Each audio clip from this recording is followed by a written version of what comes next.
7:58க்கு முடிச்சுட்டேன். அவர் மேடைக்கு வந்துட்டார். வந்து பேசுகிறார்.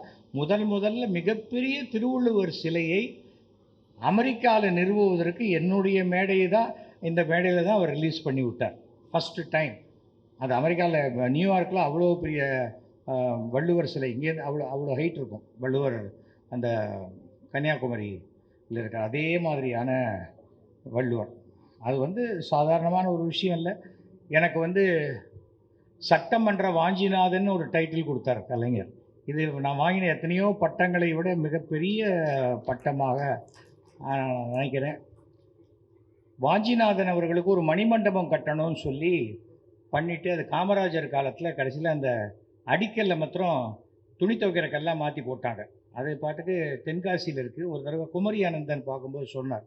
அதை நான் சொன்னேன், எந்த ஜாதி அடிப்படையிலும் பார்க்காம ஒரு சுதந்திர போராட்ட தியாகியாக வாஞ்சிநாதன் அவர்களுக்கு இந்த மணிமண்டபம் கட்டணும்னு நான் கோரிக்கை விடுத்த போது அவர் சொல்கிறார், சட்டமன்ற வாஞ்சிநாதன் கேட்குறார், நம்ம என்ன மாட்டேன் நான் சொல்ல போகிறேன்னு சொல்லி அதை செய்து கொடுத்தவர் கலைஞர் அவர்கள்.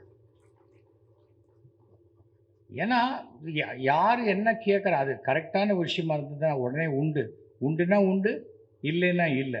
அன்றைக்கி நான் நினச்சேன், அவரை எந்த விஷயமா இருந்தாலும், மயிலாப்பூரில் எந்த ஃபங்க்ஷனில் சிஎம் வர்றாருன்னா அவர் கேட்குற ஃபஸ்ட்டு கேள்வி, என்னப்பா நம்ம எம்எல்ஏ வந்துட்டாரா அப்படிம்பார்.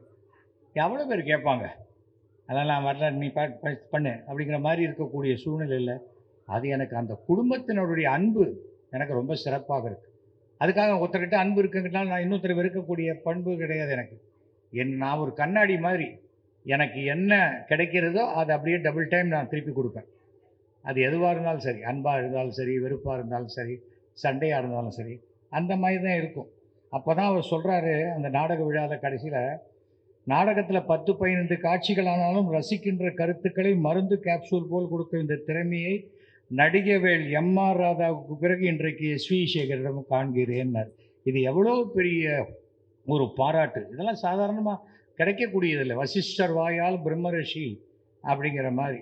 நான் சட்டமன்றத்தில் பேசும்போது அந்த இந்த கடைசியாக லாஸ்ட்டு சட்டமன்றத்தில் வரும்போது அந்த பேசும்போது சொன்னேன், இந்த பிரம்மாண்டமான புதிய சட்டமன்ற வளாகத்தில் 5 முறை தமிழக முதல்வராக இருந்த நம் கலைஞருக்கு முழு உருவச்சிலை வைக்க வேண்டும்னு அன்றைக்கி நான் பேசினேன். அது இன்றைக்கு நிறைவேறி இருப்பது எனக்கு ரொம்ப பெருமையான ஒரு விஷயமா இருக்குது. ஏன்னா நாம் ஆசைப்படுறது வேற, நம்ம ஒன்று சொல்கிறோம் அது நடந்துருச்சுங்கிறது பெரிய ஒரு விஷயம். இப்போ கூட சில பேர் என்ன சொல்கிறாங்க, இவன்